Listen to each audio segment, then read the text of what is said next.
जय हिंद, वंदे मातरम। साथियों, Bihar police constable की नई भर्ती के लिए आज के इस वीडियो में साइंस जीके का एक मास्टर वीडियो लेकर आए हैं, जिसमें हम लोग 50 मोस्ट इम्पॉर्टेंट प्रश्नों को कवर करेंगे जो आपके बिहार पुलिस एग्ज़ाम के लिए बहुत ही ज़्यादा महत्वपूर्ण होगा। इसलिए आप सभी पूरा सेशन को ध्यानपूर्वक देखें। तो चलिए फटाफट से आप सभी लाइव में जुड़ जाइए। सभी को गुड इवनिंग, गुड इवनिंग। तो चलिए सेशन स्टार्ट करने से पहले आप सभी दिल से एक बार सेशन को लाइक कर दें। तो चलिए साथियों, आज का पहला प्रश्न आपके सामने है। सबसे पहले इलेक्ट्रॉन के आवेश का सफलतापूर्वक निर्धारण किसने किया था? वेरी इंपॉर्टेंट प्रश्न है। चलिए आप सभी आंसर बताइए। और साथियों, आंसर करने के लिए आप लोगों को नीचे लाइव चैट का ऑप्शन मिल रहा होगा, इसलिए प्रत्येक स्टूडेंट को आंसर करने हैं। तो यहाँ पर पहले प्रश्न का आंसर क्या होगा? देखिए, बोला गया है कि सबसे पहले इलेक्ट्रॉन के आवेश का सफलतापूर्वक निर्धारण किसने किया था? तो याद रखिएगा, इसका सही जवाब क्या होगा? ऑप्शन बी, मिलिकन ने। तो यहाँ पर जो भी बच्चे ऑप्शन बी को बता रहे हैं उनका बिल्कुल सही जवाब है मिलिकन। और इलेक्ट्रॉन का खोज किसने किया था? तो जे थॉमसन ने। चलिए आगे देखिए, इलेक्ट्रॉन के तरंग प्रकृति की खोज सर्वप्रथम किसने किया था? बिल्कुल आपको सोच समझकर आंसर करना है। और साथियों, अगर आपको किसी भी प्रश्न में थोड़ा भी डाउट हो तो आप लोग तुरंत कमेंट करके पूछिए। आपके कमेंट का रिप्लाई 100% दिया जाएगा। तो साथियों, यहाँ पर दूसरे प्रश्न का आंसर जो भी बच्चे लाइव चैट में ऑप्शन बी बता रहे हैं उनका बिल्कुल सही जवाब है। इलेक्ट्रॉन के तरंग प्रकृति की खोज सबसे पहले डी ब्रोगली ने किया था। चलिए आगे देखिए, निम्न में से क्या एक मिश्रण नहीं है? चलिए आप सभी तीसरे प्रश्न के लिए आंसर बताएंगे। इनमें से कौन एक मिश्रण नहीं है? तो साथियों, यहाँ पर तीसरे प्रश्न का आंसर जो भी बच्चे ऑप्शन डी बता रहे हैं उनका बिल्कुल सही जवाब है, ग्रेफाइट मिश्रण नहीं है। चलिए आगे देखिए, पानी और चौक जिसको खड़िया कहा जाता है, इसके मिश्रण को पृथक किया जा सकता है। चलिए चौथे प्रश्न के लिए आंसर बताएंगे आप सभी। पानी और चौक के मिश्रण को किस विधि द्वारा पृथक किया जा सकता है?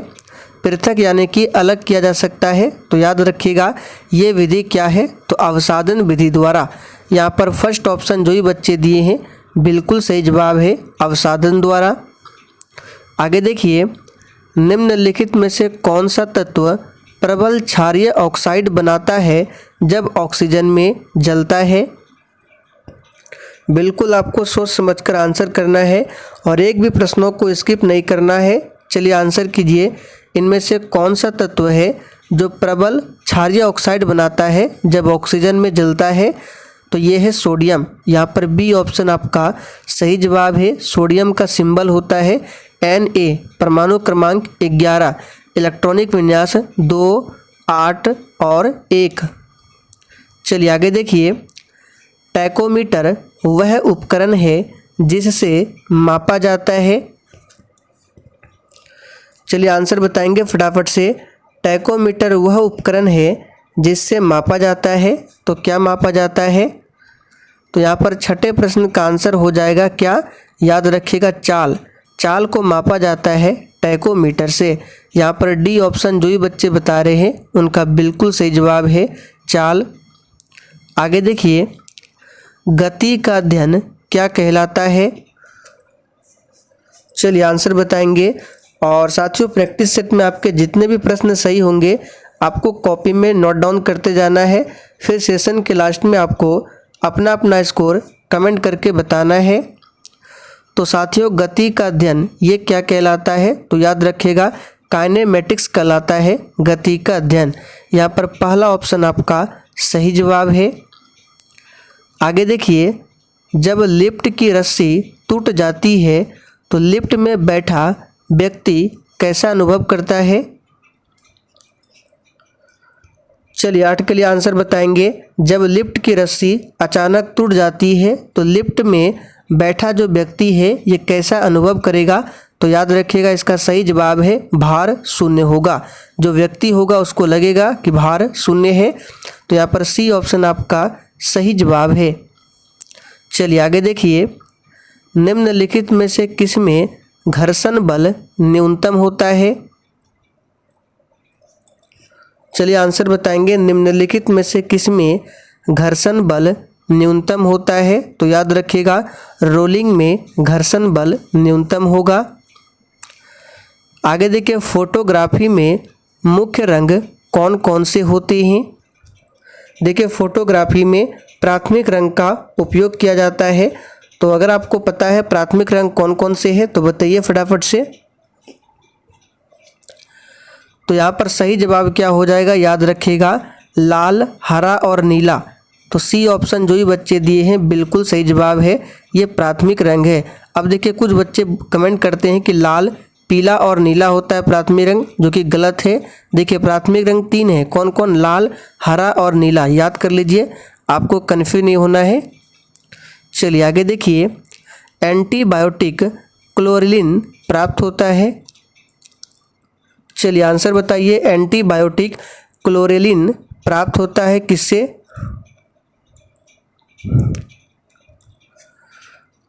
तो साथियों ये प्राप्त होता है शैवाल से। यहाँ पर सी ऑप्शन आपका सही जवाब है। शैवाल का अध्ययन क्या कहलाता है? फाइकोलॉजी। और कवक का अध्ययन क्या कहलाता है? माइकोलॉजी। पुष्पहीन पादपों को क्या कहते हैं? चलिए आंसर बताइए, पुष्पहीन पादपों को क्या बोला जाता है? तो याद कर लीजिए, पुष्पहीन पादपों को क्रिप्टोगैम कहा जाता है। यहाँ पर सी ऑप्शन आपका सही जवाब है। चलिए आगे देखिए, निम्नलिखित में से कौन सी तंत्रिका तंत्र की मूलभूत संरचनात्मक एवं प्रक्रियात्मक इकाई है? चलिए आंसर बताएंगे फटाफट से। निम्नलिखित में से कौन सी तंत्रिका तंत्र की मूलभूत संरचनात्मक एवं प्रक्रियात्मक इकाई है? तो याद रखिएगा इसका सही जवाब है न्यूरॉन। यहाँ पर पहला ऑप्शन जो भी बच्चे दिए हैं उनका बिल्कुल सही जवाब है न्यूरॉन। निम्नलिखित वर्गों में से किस वर्ग के प्राणी गर्म रक्त वाले होते हैं?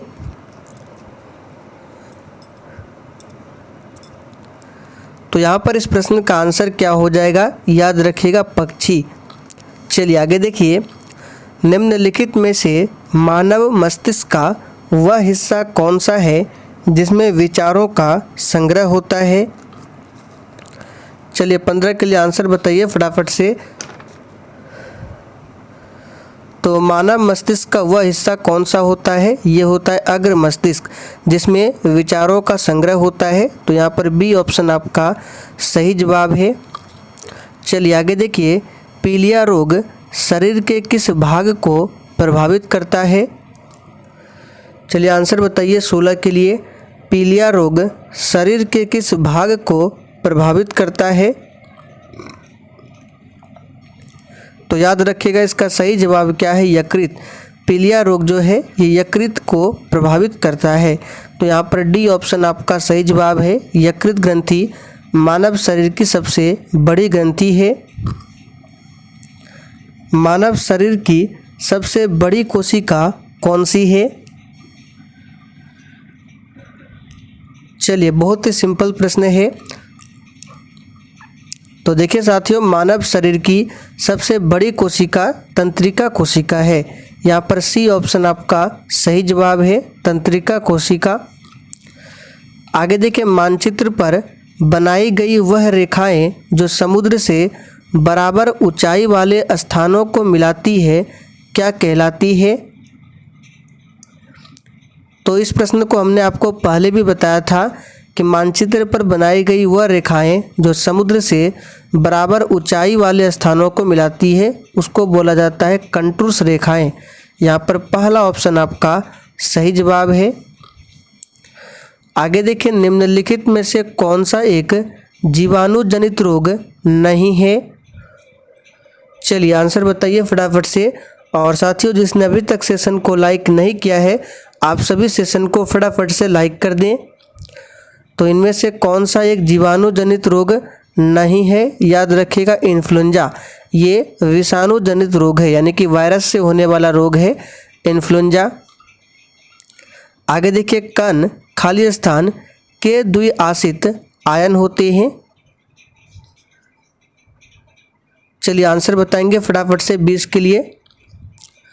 तो किस कण के द्विआवेशित आयन होते हैं? तो यहाँ पर सही जवाब क्या हो जाएगा? तो याद रखिएगा हीलियम। यहाँ पर सी ऑप्शन सही जवाब है। हीलियम के द्विआवेशित आयन होते हैं। हाइड्रोजन की बात करें, इसके 3 समस्थानिक है। हाइड्रोजन को भविष्य का ईंधन माना गया है। जड़त्व के नियम को यह भी कहा जाता है। चलिए आंसर बताइए फटाफट से। तो देखिए साथियों, न्यूटन ने गति के 3 नियम दिए थे, जिसमें न्यूटन का जो पहला नियम है गति का, उसी को जड़त्व का नियम कहा जाता है। तो यहाँ पर सही जवाब है गति का पहला नियम, और इसी को गैलीलियो का नियम भी बोला जाता है। तो इन सभी फैक्ट को ध्यान रखेंगे।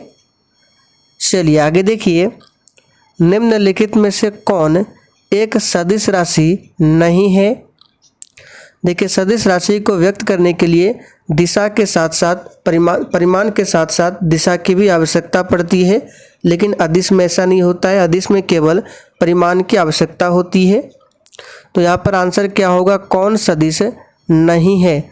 संवेग सदिश है, वेग भी सदिश है, कोणीय वेग भी सदिश है, लेकिन द्रव्यमान क्या है? ये अदिश है। शून्य में स्वतंत्र रूप से गिरने वाली वस्तुओं की क्या होती है? गति समान होती है, वेग समान होता है, त्वरण समान होता है, या फिर बल समान होता है? तो साथियों ध्यान दीजिए, शून्य में स्वतंत्र रूप से गिरने वाली वस्तुओं का जो त्वरण होता है वो समान होता है। याद रखेंगे, यहाँ पर सी ऑप्शन आपका सही जवाब है। प्रत्येक क्रिया के बराबर व विपरीत दिशा में एक प्रतिक्रिया होती है, यह क्या है? तो साथियों, प्रत्येक क्रिया के बराबर व विपरीत दिशा में एक प्रतिक्रिया होती है, इसे कहा जाता है न्यूटन का तीसरा नियम, न्यूटन के गति का तीसरा नियम। यहाँ पर सी ऑप्शन आपका सही जवाब है। प्रकाश का तरंग सिद्धांत किसके द्वारा प्रस्थापित किया गया था? चलिए 25 के लिए आंसर कीजिए फटाफट से। तो प्यारे साथियों, प्रकाश का जो तरंग सिद्धांत है ये प्रस्तावित किया गया था किसके द्वारा? तो याद रखिएगा सही जवाब है हाइगेंस के द्वारा। यहाँ पर बी ऑप्शन सही जवाब है, हाइगेंस के द्वारा। प्रकाश के विद्युत प्रभाव का प्रतिपादन किसने किया था? तो प्रकाश के विद्युत प्रभाव का प्रतिपादन किया था आइंस्टीन ने। यहाँ पर सी ऑप्शन आपका सही जवाब है। प्रकाश की बात करें तो ये अनुप्रस्थ तरंग है। कैसा है? अनुप्रस्थ तरंग। और प्रकाश की चाल सबसे अधिक निर्वात में होती है, 3 × 10⁸ मीटर प्रति सेकंड। ये प्रकाश की चाल है हवा या निर्वात में। प्रकाश का वेग सर्वप्रथम किसने ज्ञात किया था? चलिए आंसर बताइए फटाफट से। प्रकाश का वेग सबसे पहले किसने ज्ञात किया था? तो याद रखिएगा यहाँ पर सही जवाब क्या होगा? रोमर वैज्ञानिक ने। सही जवाब है रोमर। तो देखिए सी ऑप्शन में दिया हुआ है रोमर होगा। आगे देखिए, प्रकाश का वेग अधिकतम होता है। बहुत ही सिंपल प्रश्न है, आंसर बताइए। प्रकाश का वेग सबसे अधिक किस में होगा? तो अभी हमने आपको बताया था निर्वात में। सूर्य ग्रहण के समय सूर्य का कौन सा भाग दिखाई देता है?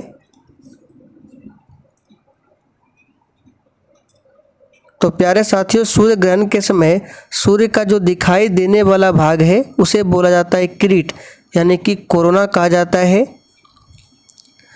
परमाणु में कौन से मूल कण समान संख्या में स्थित होते हैं? चलिए आंसर बताइए फटाफट से। परमाणु में कौन से मूल कण समान संख्या में क्या होते हैं, स्थित होते हैं? तो याद रखिएगा यह है इलेक्ट्रॉन और प्रोटॉन, ये समान संख्या में होते हैं। निम्नलिखित में से कौन एक अस्थायी कण है? चलिए आंसर बताइए, आपको बताना है इनमें से कौन अस्थायी कण है। तो यहाँ पर आंसर क्या हो जाएगा? न्यूट्रॉन। न्यूट्रॉन क्या है? ये अस्थायी कण है। निम्नलिखित में से कौन एक आवेश रहित कण है? यानी कि उदासीन बताना, इनमें से कौन उदासीन है? इलेक्ट्रॉन पर ऋणावेशित होता है, प्रोटॉन पर धनावेशित, न्यूट्रॉन पर कोई भी चार्ज नहीं होता है। तो यहाँ पर सही जवाब है न्यूट्रॉन। मृग तृष्णा बनने का कारण क्या है? चलिए 33 के लिए आंसर बताइए आप सभी। मृग तृष्णा बनने का कारण क्या है? तो बहुत ही सिंपल है, इसका बनने का रीजन है पूर्ण आंतरिक परावर्तन। यहाँ पर पहला ऑप्शन सही जवाब है। पानी में हवा का बुलबुला वैसे ही काम करेगा जैसे करता है एक उत्तल दर्पण, उत्तल लेंस, अवतल दर्पण या अवतल लेंस। तो साथियों ध्यान दीजिए, पानी में हवा का बुलबुला वैसे ही काम करेगा जैसे काम करता है एक अवतल लेंस। तो यहाँ पर डी ऑप्शन सही जवाब है। रेफ्रिजरेशन में किस गैस का व्यवहार होता है? तो यहाँ पर सही जवाब होगा इसमें अमोनिया। अमोनिया का प्रयोग किया जाता है। बैटरियों में इस्तेमाल होने वाला अम्ल कौन सा है? चलिए आंसर बताइए फटाफट से। बैटरियों में इस्तेमाल होने वाला अम्ल कौन सा है? तो याद रखिएगा ये अम्ल है सल्फ्यूरिक अम्ल। सूत्र होता है H2SO4। ये क्या है? सल्फ्यूरिक अम्ल है। सिरका की प्रकृति अम्लीय है क्योंकि इसमें होता है। तो सिंपली यहाँ पर आपको बताना है सिरका में कौन सा अम्ल पाया जाता है। तो याद रखिएगा एसिटिक अम्ल पाया जाता है। जल आपूर्ति के लिए जल का शोधन निम्नलिखित प्रक्रिया से होता है। तो जल का शोधन जो होता है किस प्रक्रिया के द्वारा? तो बहुत ही सिंपल है, याद रखिएगा क्लोरोनीकरण। क्लोरोनीकरण के द्वारा होता है जल का शोधन। पीएच क्या प्रदर्शित करता है? चलिए आंसर बताइए। पीएच स्केल जो है क्या प्रदर्शित करता है? तो ये प्रदर्शित करता है विलयन की अम्लता तथा क्षारकता को दिखाता है पीएच स्केल। हाइड्रोक्लोरिक अम्ल के जलीय विलयन का पीएच मान लगभग हो सकता है।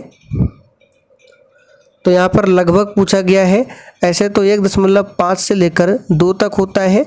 तो लगभग में यहाँ पे देखिए 2 दिया हुआ है।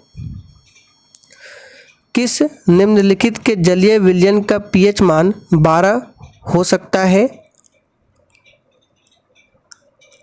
चलिए 41 के लिए आंसर बताएंगे। तो 12 किसका हो सकता है? Sodium hydroxide. तो यहाँ पर आंसर हो जाएगा NaOH, सोडियम हाइड्रोक्साइड का। कृत्रिम उर्वरक में सामान्य रूप से नाइट्रोजन, फास्फोरस और एक तीसरा तत्व कौन सा होता है? तो साथियों कृत्रिम उर्वरक में सामान्य रूप से नाइट्रोजन, फास्फोरस और पोटेशियम होता है। यहाँ पर सी ऑप्शन आपका सही जवाब है। यह किसने सर्वप्रथम प्रतिपादित किया कि सूर्य हमारे सौरमंडल का केंद्र है और पृथ्वी उसकी परिक्रमा करती है? तो सबसे पहले ये किसने प्रतिपादित किया था? याद रखिएगा सही जवाब है यहाँ पर आंसर क्या हो जाएगा? तो कोपरनिकस ने। और ग्रहों की गति का नियम किसने दिया था? आप लोग कमेंट करके बताइए। महासागरों में ज्वार भाटा की उत्पत्ति का कारण क्या है?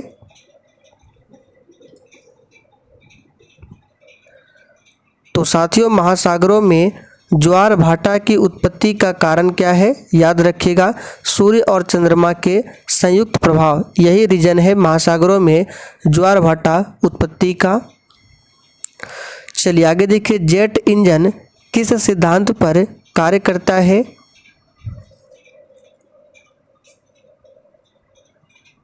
तो साथियों, यहाँ पर 45 का आंसर क्या हो जाएगा? रैखिक संवेग के सिद्धांत पर काम करता है जेट इंजन।